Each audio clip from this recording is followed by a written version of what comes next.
এখন আমরা একটা গ্রামার নিয়ে আলোচনা করব, যে গ্রামারটা মূলত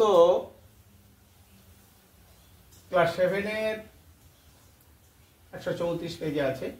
দুটো গ্রামারই 134 পেজে ক্লাস 7-এ আছে। কিন্তু যদিও এটা ক্লাস 7-এর গ্রামার, তবুও যারা উঁচু ক্লাসে পড়াশোনা করছো বা যারা কম্পিটিটিভ এক্সামিনেশনের জন্য নিজেদের তৈরি করছো, তাদের প্রত্যেকের জন্য দরকার। কেননা এই জাতীয় বাক্য পরীক্ষায় পড়ে বা এই জাতীয় বাক্য পরীক্ষায় তোমাদের লিখতে হয়।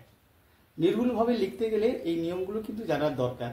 যার জন্যে শুধু ক্লাস 7 মানে শুধু ক্লাস 7 নয়, যদি ক্লাস 6-এর ছেলেরা ফলো করতে পারে খুবই ভালো।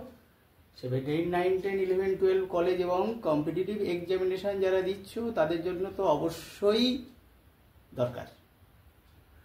তাহলে আমরা আজ দেখে নেব যে ধরো এই একটা বাক্য, ইচ অফ দ্য বয়েজ ওয়াজ হবে না ওয়ার হবে গিভেন এ প্রাইজ,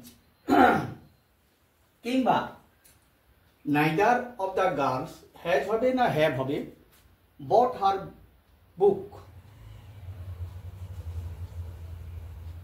আর একটা উদাহরণ দিয়েছি তোমাদের, one of the boys has হবে না হ্যাভ হবে ফিনিশড দি ওয়ার্ক। প্রথমটা দেখো, ইচ অফ দ্য বয়েজ, ভাবতে পারো যেহেতু বয়েজ আছে ওয়ার হবে, কিন্তু না, উত্তরটা হবে ওয়াজ।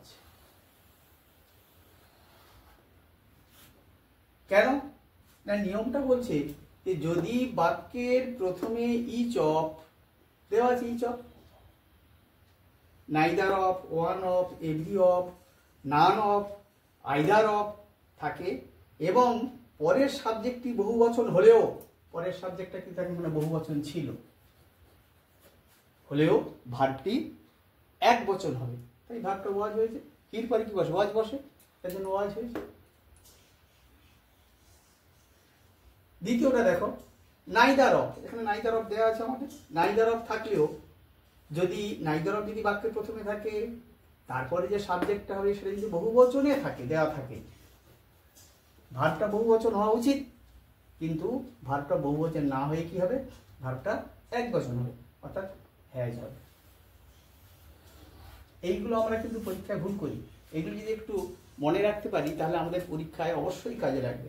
দেখো, ওয়ান অফ দ্য বয়েজ, সে একই নিয়ম, ওয়ান অফ দ্য থাকলেও কি হবে, ওয়ান অফ দ্য থাকলেও এখানটায় যেহেতু ভার্বটা বহুবচন থাকা সত্ত্বেও যেহেতু বাক্যের প্রথমে ওয়ান অফ আছে, তাহলে ভার্বটা সিঙ্গুলার হবে। আরেকবার সংক্ষেপে নিয়মটা বলি, যদি বাক্যের প্রথমে each of, neither of, one of, every of, none of, either of থাকে এবং পরের সাবজেক্টটা বহুবচন হলেও, সাবজেক্ট বহুবচন, ভার্বটা এক বচন হয়েছে।